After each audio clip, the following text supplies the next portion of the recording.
الحمد لله الذي علم الإنسان ما لم يعلم، والصلاة والسلام على النبي الأمي صلى الله عليه وسلم الذي قال: طلب العلم فريضة على كل مسلم ومسلمة وعلى آله وصحبه أجمعين، أما بعد، فأعوذ بالله من الشيطان الرجيم. بسم الله الرحمن الرحيم.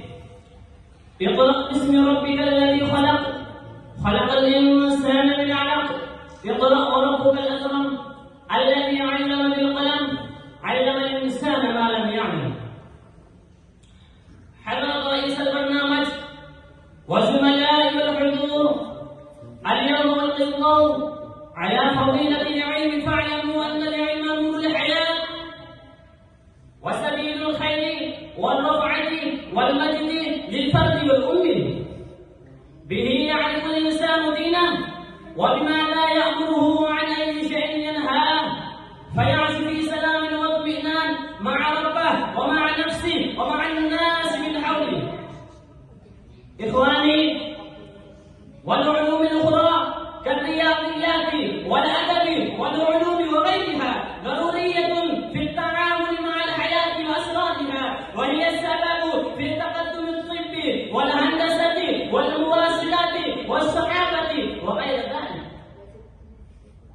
أصدقائي، فالعلم بكل فروعه وأصنافه واجب على الأمة، وكل فرد يتخصص بما يناسبه ويحبه حتى يكون من الجميع مجتمع متعلم نافع. ولقد حرم الإسلام على العلم في مواضع كثيرة من كتاب الله وسنة الرسول صلى الله عليه وسلم، فقال تعالى: وقل رب زدني علما. وقال سبحانه: قل هل يستوي الذين يعلمون والذين لا يعلمون. وقال رسول الله صلى الله عليه وسلم: من سلك طريقا يلتمس فيه علما سهل الله له طريقا الى الجنه، وان الملائكه لتضع اجنحتها لطالب العلم بضرب ما صنع. وقال الشاعر: العلم يرفع بيتا لا عماد له، العلم يرفع بيتا لا عماد له، والجهل يهدم بيت العز والشرف.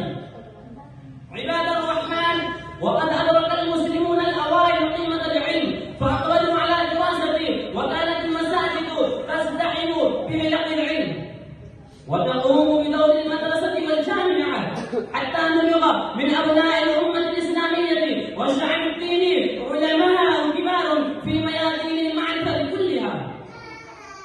وكان مساجد الدنيا في جميع حقول العلم والمعرفة لمدة 10 قرون كاملة، وعنهم أخذ الغير علمه وبنى حضارته ونشر فنونه، فما أجدرنا أن نحيي اليوم ما بدأه أجدادنا من قول في العلم والحضارة وصناعة الحياة.